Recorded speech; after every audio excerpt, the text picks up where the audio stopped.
सबसे पहले जयवीर शेरगिल, खुश तो बहुत होंगे आज आप, कुनबा मजबूत हो रहा आपका।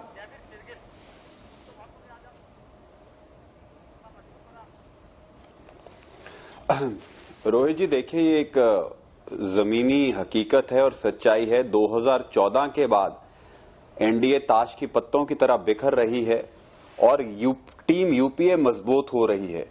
बीजेपी में भी फूट पड़ गई है, एनडीए टूट रही है और जनता इनसे रूठ गई है। और ये विपक्षी दलों की बात तो आप बाद में कीजिए, पहले भाजपा के अंदर की बात देखिए। आरएसएस को चिट्ठी लिखी जा रही है, मोदी जी को गडकरी जी से बदलो। उस व्यक्ति लिख रहा है जिसको एक मिनिस्टर का पद दिया हुआ है महाराष्ट्र में, किशोर तिवारी। सावित्री भाई फूले दलित समाज की जो नेता है वो इनको छोड़ के जा रही हैं। अब जो चिट्ठी है रामविलास पासवान जी के बेटे चिराग पासवान के साथ, मैं कल खुद मंच पे था, वीडियो रिकॉर्डिंग निकाल के देख सकते हैं। वो कह रहे हैं भाजपा विकास के मुद्दे से भटक गई है। और आज आपने देखा बिहार में क्या हुआ, क्योंकि जो बीजेपी के सहयोगी वो जानते हैं जो मोदी जी और अमित शाह एनडीए की ताकत थे, आज वही बीजेपी एनडीए की सबसे बड़ी मजबूरी बन चुकी है। आज मोदी जी और अमित शाह के नाम पे वोट मांगने से एनडीए के जो साथी हैं, जो एनडीए के खेमे हैं, वो लोग घबराते हैं। बिहार की वो चिट्ठी मैं आज हाथ में लेके आया हूं, 10 दिसंबर 2018, चिराग पासवान का ट्वीट भी लेके आया हूं। एक ही बात लिखी है कि बिहार की जनता को भाजपा ने ठगा है। महिला सुरक्षा शेल्टर होम केस का उदाहरण देते हुए की धज्जियां उड़ाई हैं, किसान को ठगा है। बिहार का स्पेशल पैकेज सबसे बड़ा एक जुमला था। आज उद्धव ठाकरे ने बयान दिया है भाजपा सिर्फ जुमले गाड़ती है, क्योंकि डूबती हुई किश्ती से कूद जाना ही समझदारी है। पकौड़ा बेरोजगारी, किसान आत्महत्या का जो भार है वो भाजपा की किश्ती डुबा रहा है। और अब वो समझ गए हैं हर चमकने वाली चीज सोना नहीं होती। ओके, संबित पात्रा, 2014 में जब वहां से लोग टूट टूट के आपके साथ आते थे 2013 में, तो आप ये कहते थे कि जब कोई जहाज डूबता है तो चूहे भागने लगते हैं। तो आज भी अगर आप उसी बात पे कायम हैं तो क्या जहाज डूब रहा है और चूहे भाग रहे हैं?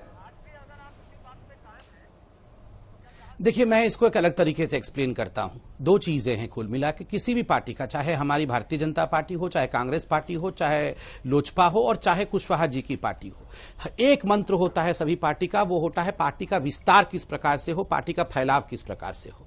उसके लिए अधिक सीटें हर पार्टी मांगती है। चुनाव से पहले ये बार्गेनिंग शुरू होता है। जब ये बार्गेनिंग होता है तो जो पार्टी, दो पार्टियों के बीच में हो रहा होता है, कौन पोजीशन ऑफ स्ट्रेंथ से बार्गेनिंग कर रहा है और कौन पोजीशन ऑफ वीकनेस से बार्गेनिंग कर रहा है। भारतीय जनता पार्टी अपने तमाम मित्रों और सहयोगियों के साथ कहीं ना कहीं इक्वालिटी तो मानती ही है, मगर आज पोजीशन ऑफ स्ट्रेंथ के साथ कुशवाहा जी के साथ बार्गेनिंग कर रही थी। वहीं आज कांग्रेस पार्टी उत्तर प्रदेश में ले लीजिए, बिहार में ले लीजिए, पोजीशन ऑफ वीकनेस से बार्गेनिंग कर रही है कि आपके जो दया हो हमें कांग्रेस को दे दीजिए, 2 सीट दे दीजिए, 8 सीट दे दीजिए। तो ये पोजीशन ऑफ स्ट्रेंथ और पोजीशन ऑफ वीकनेस, इसलिए चूहे हमेशा पोजीशन ऑफ वीकनेस के पास से ही भागते हैं, स्ट्रेंथ के पास से नहीं। दूसरी बात, आपने कहा क्या कांग्रेस के आज खेमे में उत्सव का माहौल है?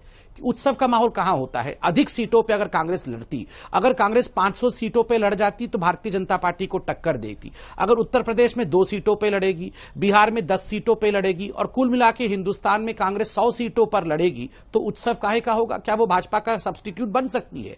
उत्सव तब होता जब उनके कैंडिडेट प्रधानमंत्री के कैंडिडेट डिक्लेयर होते। हमारे यहां नरेंद्र मोदी जी निर्विवादित रूप से नेतृत्व उनका है और वो प्रधानमंत्री कैंडिडेट के रूप में डिक्लेयर्ड है। जहां तक राहुल गांधी जी का सवाल है, परसों आपने देखा अखिलेश जी ने कहा वो पीएम कैंडिडेट नहीं है, ना तो तेजस्वी कहने को तैयार है वो पीएम के, एक स्टैलिन जी ने कहा है कि वो पीएम के कैंडिडेट है। केवल स्टैलिन जी उनको आगे लेके जा रहे हैं। अगर इसके कारण, स्टैलिन के कहने के कारण ये उत्सव का माहौल बना रहे हैं, तो मैं बहुत विनम्रता से कहना चाहूंगा मेरे भाई जयवीर जी को कि उत्सव मनाइए, 100 सीटों पे लड़ने का उत्सव मनाइए।